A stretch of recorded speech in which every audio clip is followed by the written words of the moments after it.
Deer students, welcome to education point DD. Education point ডিডির একটা নতুন ভিডিওতে তোমাদের সবাইকে স্বাগত জানাই। আজ এই ভিডিওতে ফাদার সেলফ অর্থাৎ ক্লাস 10 যে ফাদার সেলফ রয়েছে তার ইউনিট 3 দুটো ইউনিটের আগের ভিডিওতে আলোচনা করেছি। যদি তোমরা দেখে না থাকো তাহলে ওপরে আই বাটনে অথবা ডেসক্রিপশন বক্সে দেওয়া লিঙ্ক থেকে তোমরা দেখে নিতে পারো। তো চলো শুরু করি। As he entered the school gate an idea occurred to হিম।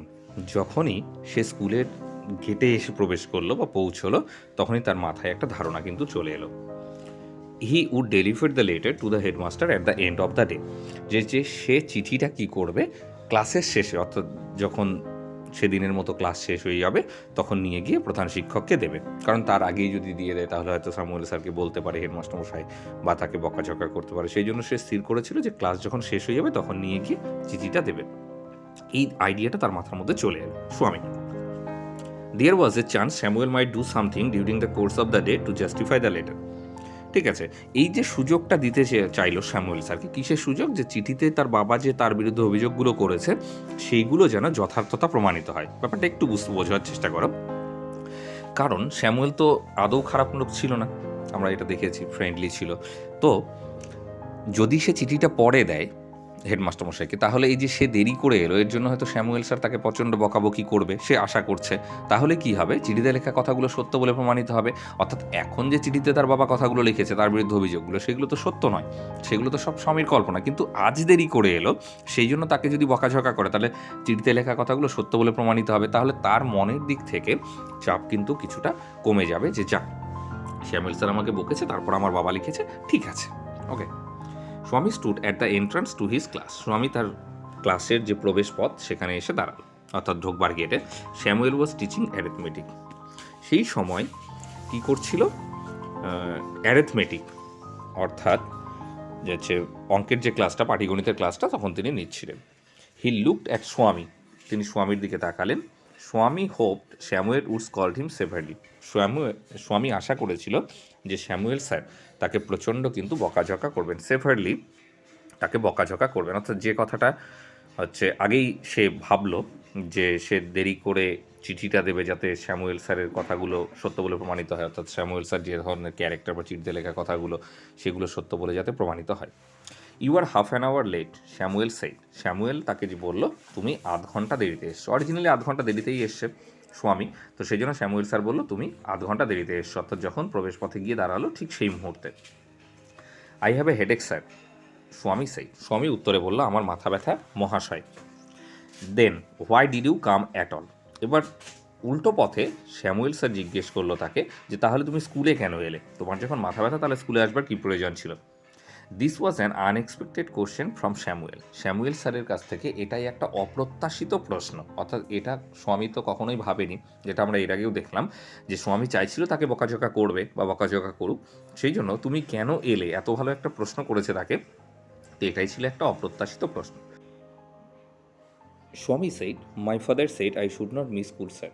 স্বামী বলল আমার বাবা বলেছে আমার স্কুল মিস করা, অর্থাৎ স্কুলে গাবি দেওয়া উচিত নয় মহাশয়। Samuel looked impressed. এই কথাটা শুনে স্যামুয়েল প্রচণ্ড প্রভাবিত হয়ে গেল। বাহ, এত সুন্দর কথা বলেছে তোমার বাবা, এরকম একটা ব্যাপার। হ্যাঁ, your father is quite right, তোমার বাবা ঠিকই বলেছে। We want more parents like him. আমরা তার মতো আরও অনেক পিতামাতা চাই, অর্থাৎ গার্জিয়ান চাই, যে যারা বাচ্চাদেরকে বলবে যে স্কুল গাবি দেওয়া মিস করা উচিত নয়।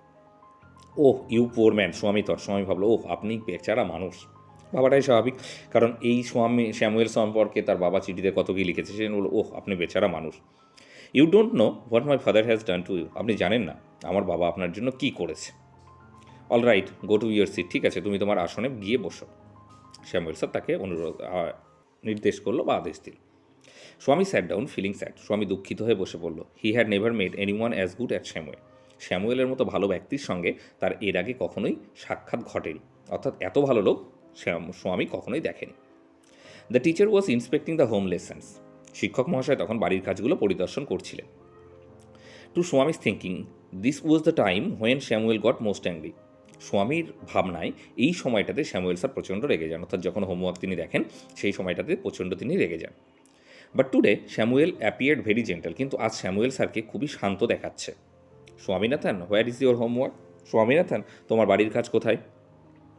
I have not done my homework sir, স্বামী বলল আমি আমার বাড়ির কাজগুলো করিনি মহাশয়।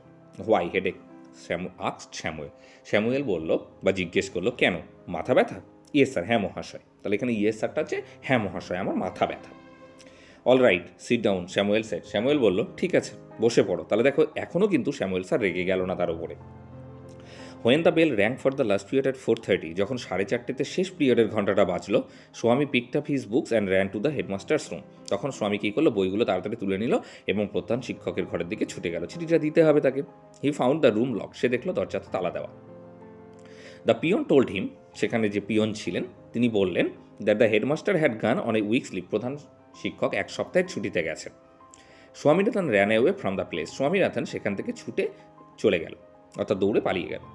As soon as he entered home with the letter, যেই সে বাড়িতে চিঠিটি নিয়ে প্রবেশ করলো, ফাদার সেড, বাবা বলল, I knew you would not deliver it, আমি জানতাম তুই এটা দিবি না। But the headmaster is on leave, Swami said, Swami বলল, কিন্তু প্রধান শিক্ষক তো ছুটিতে গেছে। ফাদার স্ন্যাস্ট মানে হচ্ছে ছিনিয়ে নেওয়া। বাবা ছিনিয়ে নিল দ্য লেটার, চিঠিটি, অ্যাওয়ে ফ্রম স্বামী অ্যান্ড টোর ইট আপ। টোর হচ্ছে টিয়ারের সেকেন্ড ফর্ম, অর্থাৎ তিনি চিঠিটা ছিনিয়ে নিলেন এবং চিঠিটিকে ছিঁড়ে ফেললেন। Don't ever come to me for help if Samuel scold you again, যদি স্যামুয়েল স্যার তোকে এরপরে বকাঝকা করে আমার কাছে সাহায্য চাইতে আসবি না যেন। You deserve your Samuel, he said, সে বলল তুই স্যামুয়েল স্যারেরই যোগ্য, অর্থাৎ স্যামুয়েল স্যার তোকে বকাঝকা করুক যাই হোক না কেন, ঠিক আছে। অর্থাৎ স্বামীর বাবা কিন্তু এখানে দেখো সাকসেস হয়েছে তার ছেলেকে বোঝাতে যে তুই যদি অপরাধ করিস তাহলে তার যোগ্য, কিন্তু তুই সেই টিচারের কাছে বকা শুনবি না, মার খাবি, সেটা তোর পার্সোনাল ব্যাপার, আমার কাছে আর সাহায্য চাইতে আসবি না। আমি তো তোকে সাহায্য করেছিলাম কিন্তু তুই তো সাহায্যটা নিসনি, ঠিক আছে। এবার অ্যাক্টিভিটি 7-এ দেখো, choose the correct alternative to complete the following sentences. MCQ. When Swami entered the class, Samuel was teaching, কী করছিলেন তখন? অ্যারিথমেটিক শেখাচ্ছিলেন। Swami was late to school by, কতক্ষণ দেরিতে এসেছিল? Half an hour. Number C, the headmaster was on leave for, কতদিনের ছুটিতে গেছে? এ উইক, অর্থাৎ 7 দিনের। Complete the following sentences with information from the text. As Swami entered the school gate, যেই স্বামী স্কুলের গেটে প্রবেশ করলো তখন কী ঘটেছিল? An idea occurred to him, একটা ধারণা তার মনে এসেছিল। Okay. Number B, Swami stood at, Swami দাঁড়িয়েছিল কোথায়? At the entrance to his class. Number C, father snatch the letter away from Swami and, বাবা চিঠিটি ছিনিয়ে নিয়েছিল অ্যান্ড, এবং কী করেছিল? টোর ইট আপ, এটাকে ছিঁড়ে ফেলেছে। এইবার দেখো কজ আর এফেক্ট। কজ মানে কারণ, এফেক্ট মানে ফল, তোমরা সবাই জানো। স্বামী did not do his homework, স্বামী তার বাড়ির কাজগুলো করেনি, কারণ কি? হি হ্যাড এ হেডেক, তার মাথাটা ব্যথা করছিল। Number B, Swami never met any one as good as Samuel, স্যামুয়েলের মতো ভালো লোকের সঙ্গে তার এর আগে কখনো সাক্ষাৎ ঘটেনি, ফলে কী হয়েছিল? হি ফেল্ট স্যাড, অর্থাৎ সে দুঃখিত পেয়েছিল বা দুঃখিত পেয়ে বসে পড়েছিলটা লিখে যাবে, he was feeling sad and sat down. Swami could not deliver the letter, চিঠিটা দিতে পারেনি কেন? The headmaster is on leave, প্রধান শিক্ষক ছুটিতে গিয়েছিল, বা ওয়াজ অন লিভ, পাস্ট টেন্সে তোমরা লিখতেই পারো। Activity 10, choose the correct alternative to complete the following sentences. Reena dash the bus school to school every day. Okay, কী করে প্রত্যেক দিন? তাহলে প্রেজেন্ট ইনডিফিনিট, থার্ড পার্সন সিঙ্গুলারের সঙ্গে টেক্সট। লাস্ট মন্ডে, গত সোমবার, হোয়াইল উই, যখন আমরা টেলিভিশন ড্যাশ করছিলাম ইলেকট্রিসিটি চলে গেছিলো, তাহলে কী হবে? ওয়ার ওয়াচিং, আমরা যখন দেখছিলাম তখন ইলেকট্রিক চলে গেছিলো। বাই দ্য টাইম টুমরো, আগামীকাল, ড্যাশ, তারা ড্যাশ করবে, কোনটা হবে তাহলে? আগামীকাল তারা ড্যাশ করবে, উইল হ্যাভ লেফট। এইবার fill in the blanks with article and prepositions, appropriate articles preposition fill up করতে হবে। Arifa the younger of the two girls has cracked IIT, while the older one is an engineer, এখানে ভায়াল আছে দেখো, an engineer in a multinational company, অর্থাৎ একটা multinational কোম্পানিতে যখন বড়জন কাজ করে বা চাকরি করে, একজন ইঞ্জিনিয়ারিংয়ের, ঠিক আছে। তাহলে এই হচ্ছে তোমাদের পুরো অ্যাক্টিভিটি সহ আমি 3rd ইউনিট অর্থাৎ 3 নম্বর ইউনিটে আলোচনা করলাম। যদি তোমাদের ভিডিওটা ভালো লেগে থাকে অবশ্যই একটা লাইক করে বন্ধুদের মধ্যেও শেয়ার করবে, যাতে তারাও দেখবার সুযোগ পায়। ওকে, আর আমার চ্যানেলে নতুন হলে বেল আইকনটা প্রেস করবে এবং চ্যানেলটা সাবস্ক্রাইব করবে, পরবর্তী ভিডিও নোটিফিকেশানগুলো পাওয়ার জন্য বেল আইকনটা কিন্তু অবশ্যই প্রেস করবে। Okay, thank you for watching the video, have a good day, tata.